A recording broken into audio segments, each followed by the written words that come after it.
प्रावधान किया है, एक योजना बनाई है लाडो लक्ष्मी योजना, और इस लाडो लक्ष्मी योजना के तहत हमने रजिस्ट्रेशन उसका चालू कर दिया है। बहनों को 2100 रुपये महीना देने का काम ये हमारी सरकार करेगी। हमने इसका भी हृदय से आभार प्रकट करता हूं। मैं आपके जोश, आपके उत्साह और ऊर्जा ये महसूस कर रहा हूं। आपकी आंखों में भविष्य के सपनों की चमक देखकर मुझे पूर्ण विश्वास है कि महेंद्रगढ़ का भविष्य ये स्वर्णिम भविष्य है। उनमें से 22 वायदे तो हमने पूरे कर दिए हैं और 90 ऐसे संकल्प हैं जिनके ऊपर गति से काम चल रहा है। हम इनको तेज गति से पूरा करने का काम हम करेंगे।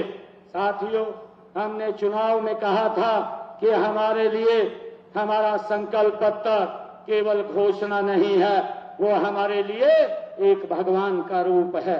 जन को मैं शब्द से पूरा करने का काम ये हमारी हरियाणा सरकार करेगी। भाइयों, नए मंत्रिमंडल के गठन के तुरंत बाद हमने हरियाणा प्रदेश के युवाओं से एक वायदा किया था। हमने कहा था, क्योंकि कांग्रेस ने उसके ऊपर भी वादा लगा दी थी, कोर्ट में जाकर के चीफ इलेक्शन कमीशन के पास जाकर के उस भर्ती को रोकने का काम किया था। और वो लोग बोलते थे, विधानसभा के चुनाव में बोलते थे कि भाई हमारी सरकार बन रही है, मेरे हिस्से में 2000 नौकरी आ रही है और मैं अपने हिस्से की पूरी नौकरी दूंगा।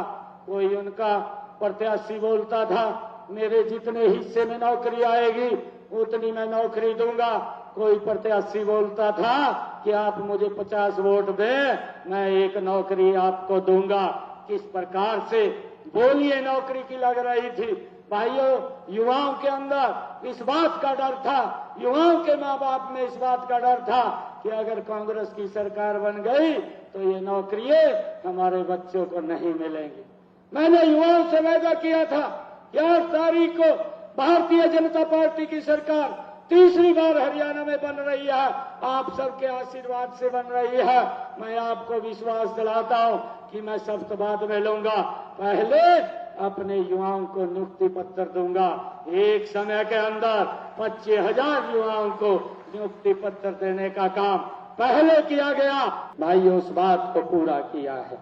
हमने खुशी है कि हमने अब तक हरियाणा प्रदेश के अंदर 1,75,000 नौकरियां बिना पर्ची बिना खर्ची के हरियाणा के युवाओं को देने का काम हमारी सरकार ने किया है।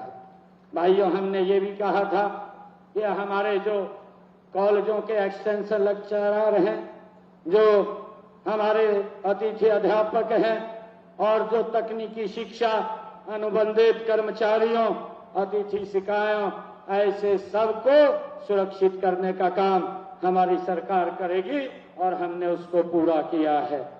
भाइयों, हमने ये भी कहा था अपने संकल्प पत्र में कि हमारी सरकार आएगी, ये हरियाणा देश का पहला ऐसा राज्य है जो अपने किसान की 100% फसल MSP पर खरीदेगा। हमने उसको लागू कर दिया है। हरियाणा प्रदेश के किसान की फसल अब 100% हरियाणा सरकार MSP पर खरीदती है। मुझे ये भी खुशी है कि हमने जो छोटे व्यापारी थे, हमने अपने संकल्प पत्र में भी कहा था कि उनके ऊपर जो हमने एक पॉलिसी बना करके हरियाणा एक मुश्त निपटान योजना 2025, जिनके ऊपर GST को लेकर के भाइयों केस कोर्ट के अंदर चल रहे थे, हमने एक स्कीम के तहत उसको भी समाधान करके उनको छूट देने का काम हमारी सरकार ने किया है, जिसका लाभ हमारे व्यापारी भाई ले रहे। काम 2,06,000 बहनों को किया है। हमने अपने संकल्प पत्र में यह भी कहा था कि हम बहनों को 2100 रुपया महीना देंगे। हमने इस अपने बजट के अंदर 5,000 करोड़ रुपए का प्रावधान